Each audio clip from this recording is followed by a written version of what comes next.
lagi di channel Nana Restuti. Halo, assalamualaikum anak-anak. Selamat malam soleh-solehannya Umi. Hayo, ada yang penasaran gak judul cerita yang keempat? Tenang, Umi akan membacakan sekarang juga. Soleh-soleha simak baik ya. Jenderal Talut. Di sebuah desa terpencil, tinggallah keluarga petani dan peternak. Salah seorang anak mereka bernama Talut. Talut tumbuh sebagai pemuda desa yang memiliki tubuh tinggi dan tegap. Badannya kuat karena biasa bekerja. Kerasnya kehidupan telah membentuk Talut menjadi pemuda yang terus-menerus memikirkan cara mempertahankan hidup. Hal ini membuat Talut memiliki pikiran yang luas dan juga tajam. Di balik kecerdasan dan tubuhnya yang gagah, Talut memiliki hati yang bersih dan lembut. Suatu ketika, Talut kehilangan keledai betinanya. Talut pun mengajak seorang teman untuk menemaninya mencari keledai itu.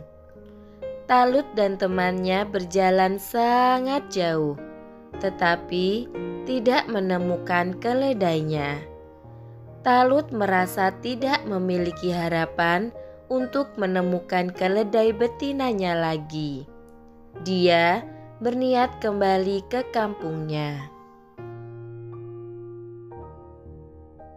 Namun, teman Talut menyemangatinya. Dari ciri-ciri yang pernah aku dengar, agaknya sekarang kita sudah dekat dengan sebuah perkampungan bernama Kampung Sofa. Menurut kabar, di sana tinggal seorang soleh bernama Nabi Samuel. Bagaimana kalau kita mengunjunginya? Mudah-mudahan turun kepadanya malaikat yang membawa wahyu dan memberi petunjuk kepada kita mengenai keledai betinamu yang hilang. Talut setuju dengan usul temannya.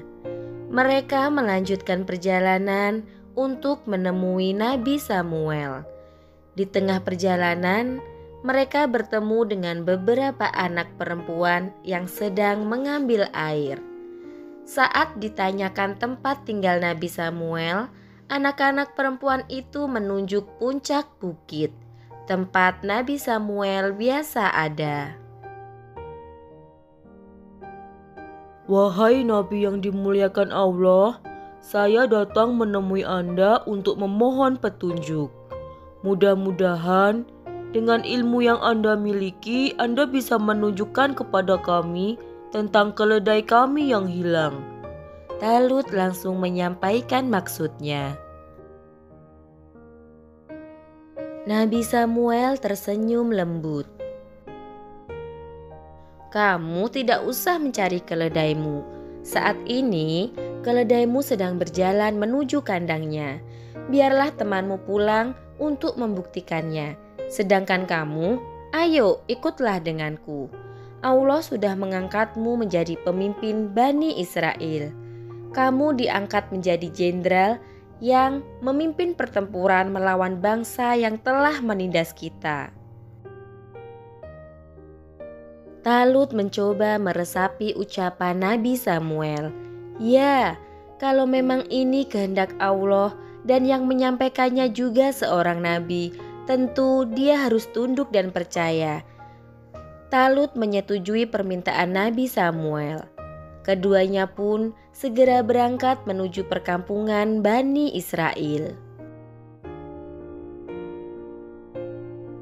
Wahai Bani Israel, inilah Talut yang kita tunggu-tunggu. Allah sudah memilihnya, maka mulai sekarang taatlah kalian pada Talut. Ikuti setiap perintahnya dan bersiap-siaplah kalian bertempur melawan kaum penyembah berhala, seru Nabi Samuel di hadapan Bani Israel. Namun, Seperti sebelumnya, Bani Israel selalu membantah nabi mereka. Karena sebetulnya dulu saat mengajukan ingin memiliki pemimpin pun hanyalah alasan dari kemalasan mereka dalam berjuang. Kenapa Talut yang dipilih? Memangnya tidak ada dari kami yang layak menjadi pemimpin?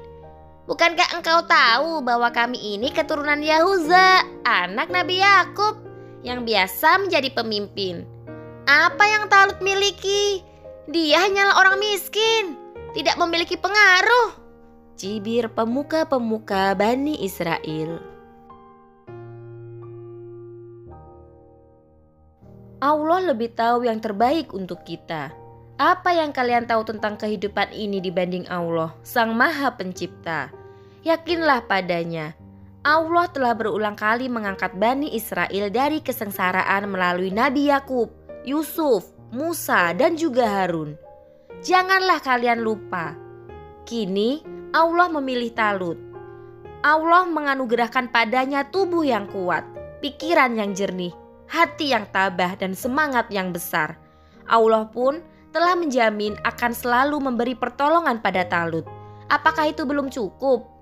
Sergah Nabi Samuel.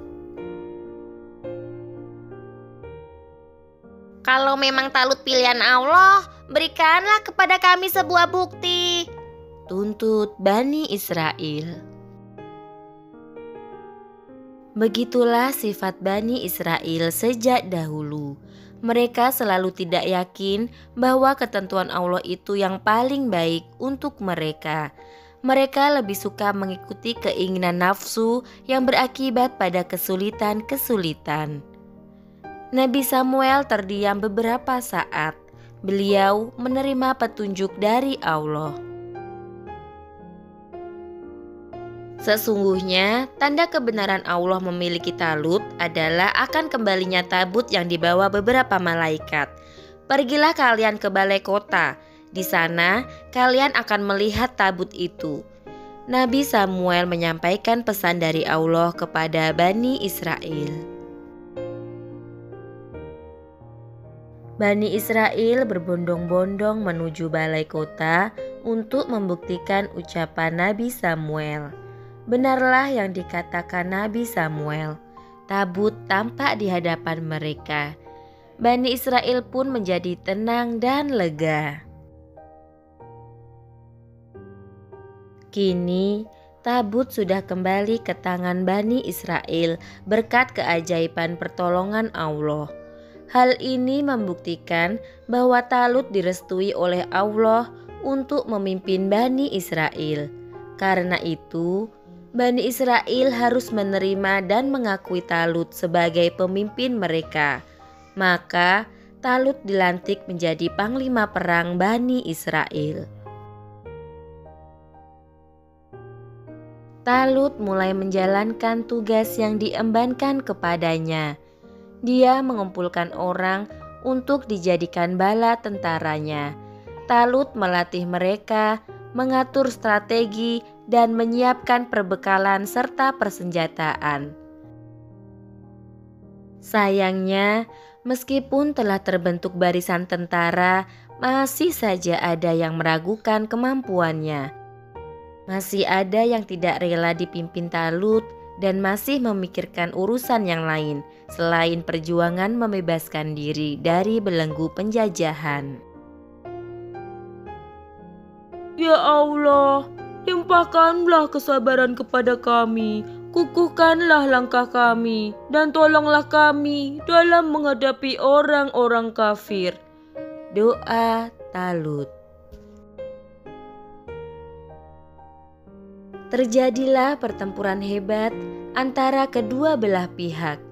Pasukan Talut dengan semangat dan keyakinan yang tinggi akan ditolong Allah bertarung dengan tentara Jalut yang meremehkan lawannya. Kabar dahsyatnya peperangan ini terdengar sampai ke pelosok-pelosok desa tempat kelompok-kelompok kecil Bani Israel tinggal. Di salah satu desa terpencil tinggallah seorang tua yang memiliki beberapa orang anak. Untuk mendukung perjuangan, orang tua itu memilih 3 orang anaknya yang paling besar untuk ikut berperang membantu Talut. Anak yang ketiga bernama Daud, usianya 9 tahun.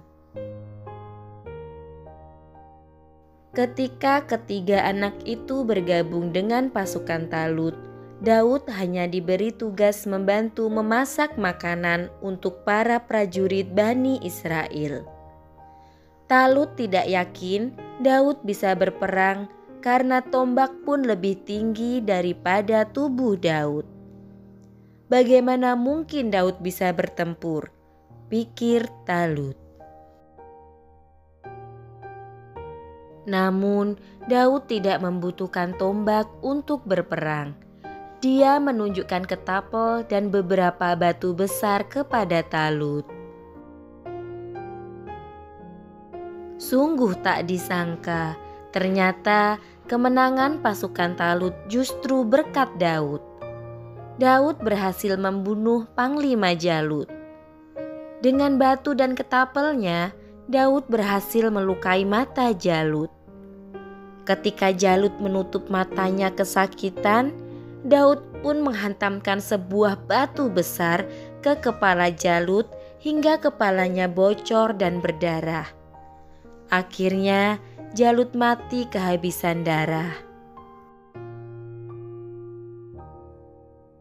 Pasukan Jalut panik melihat pemimpinnya mati. Konsentrasi mereka terpecah belah sehingga pasukan Talut dapat mengalahkan mereka dengan mudah. Kemenangan pasukan Talut disambut dengan penuh gembira dan rasa syukur oleh Bani Israel. Kini mereka bisa memasuki Palestina, tanah leluhur yang dimuliakan dan diberkahi Allah. Talut pun diangkat menjadi raja Bani Israel dan Daud diangkat sebagai panglimanya. Daud kelak menggantikan posisi Talut menjadi raja di wilayah Palestina. Dan pada saat menjadi raja itulah Allah mengangkat Daud menjadi nabi dan rasulnya. Dengan demikian, cerita malam ini selesai.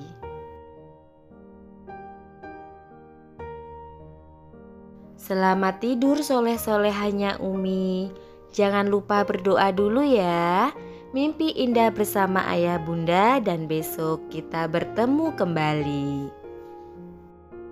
Jangan lupa subscribe, komen, dan share ya teman-teman.